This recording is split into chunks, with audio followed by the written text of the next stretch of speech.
Assalamualaikum warahmatullahi wabarakatuh. Perkenalkan, nama saya Nur Adilah dengan NIM 2305111119. Nah, pada video kali ini saya akan membahas mengenai proposal saya, yaitu analisis toksikologi akumulasi mikroplastik terhadap disrupsi sistem endokrin dan resiko gangguan metabolik pada manusia. Nah, pencemaran plastik saat ini menjadi salah satu masalah lingkungan yang semakin meningkat seiring dengan meningkatnya produksi konsumsi plastik di seluruh dunia. Nah, plastik itu memiliki sifat yang tahan lama dan sulit terurai, sehingga limbah plastik dapat bertahan di lingkungan dalam jangka waktu yang sangat lama.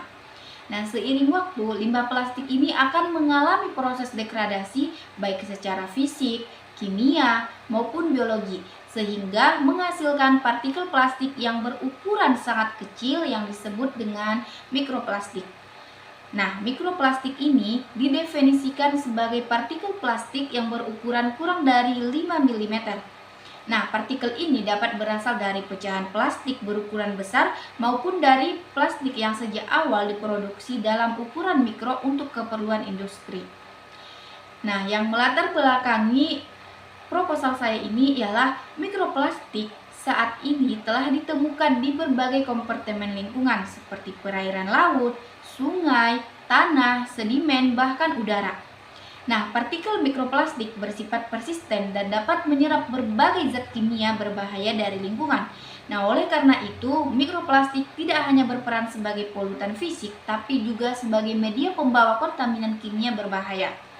Nah, di Indonesia, paparan mikroplastik menjadi perhatian karena masyarakat memiliki tingkat konsumsi hasil laut yang cukup tinggi.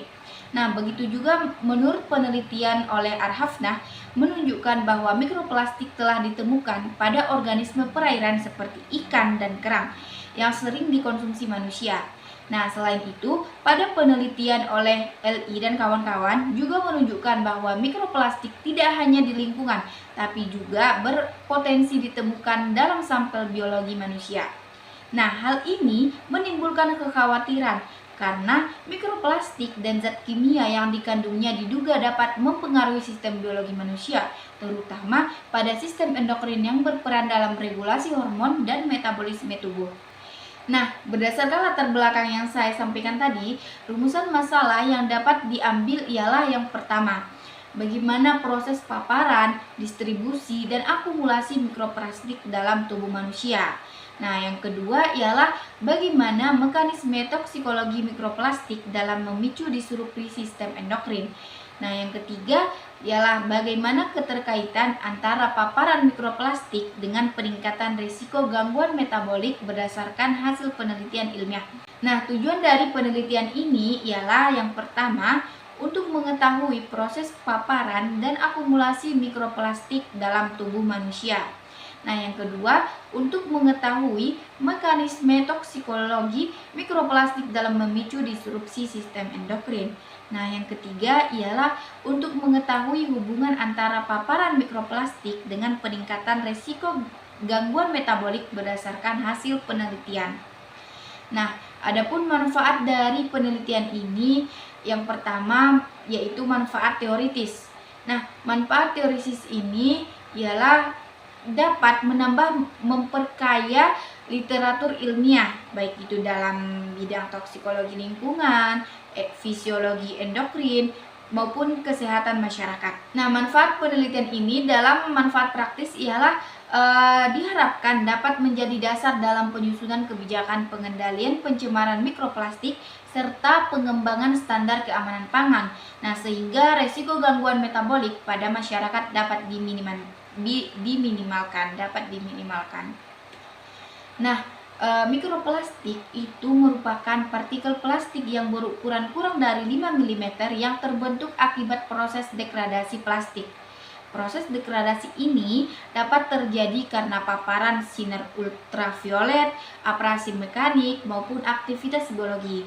Nah, berdasarkan asalnya, mikroplastik itu dapat dibedakan menjadi dua jenis, yaitu mikroplastik primer itu ialah mikroplastik yang sejak awal diproduksi dalam ukuran kecil untuk keperluan industri.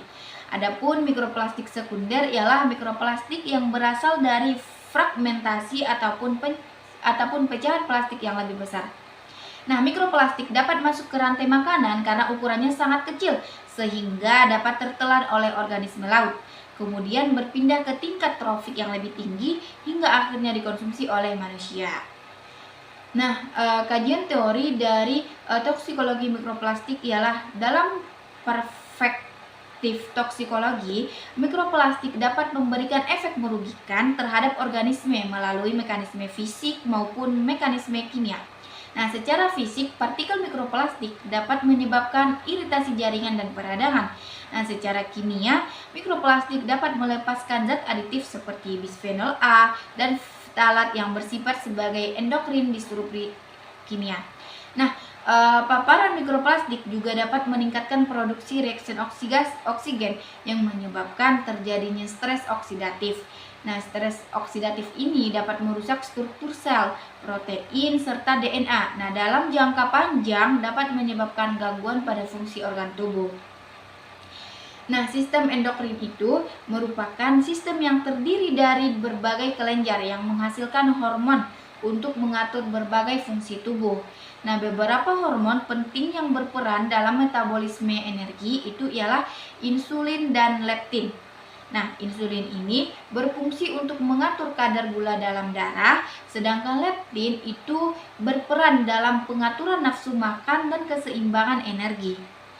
Apabila sistem endokrin mengalami gangguan ataupun disrupsi, maka dapat menyebabkan ketidakseimbangan metabolisme yang berpotensi memicu berbagai penyakit kronis seperti resistensi insulin, obesitas, sindrom metabolik.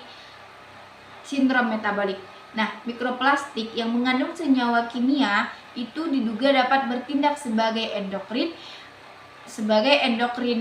disrupsi kimia yang mengganggu fungsi hormon tubuh. Nah, adapun kerangka berpikir dalam penelitian ini ialah menjelaskan bahwa paparan mikroplastik dalam lingkungan itu dapat masuk ke dalam tubuh manusia melalui makanan, air minum maupun udara. Nah, partikel mikroplastik yang masuk ke tubuh berpotensi mengalami akumulasi dalam kompartemen biologi tubuh.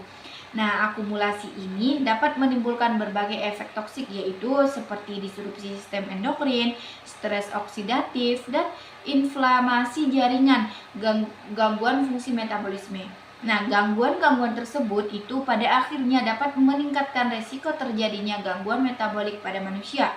Nah, adapun metode penelitian pada proposal ini ialah menggunakan metode studi kepustakaan ataupun literatur review dengan pendekatan deskriptif analitis. Nah, metode ini dilakukan dengan cara mengkaji dan menganalisis berbagai sumber ilmiah yang relevan dengan topik penelitian tanpa melakukan eksperimen langsung di lapangan.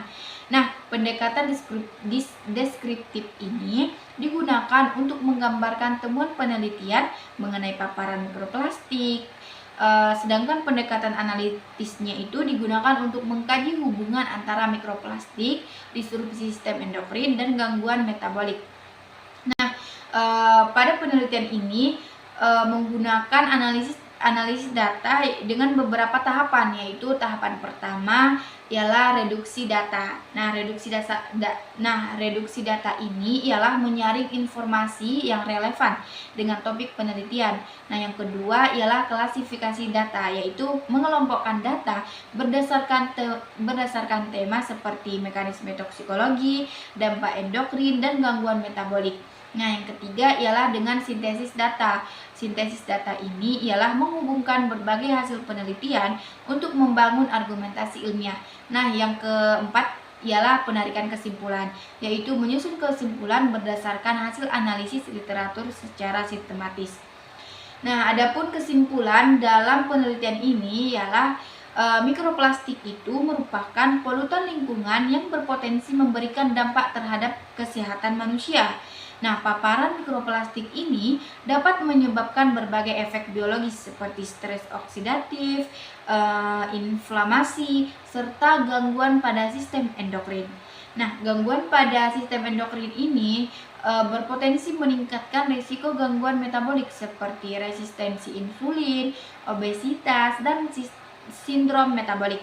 Nah, oleh karena itu, kajian ini mengenai dampak mikroplastik itu terhadap kesehatan manusia sangatlah penting sebagai dasar dalam upaya pencegahan dan pengendalian pencemaran mikroplastik di lingkungan.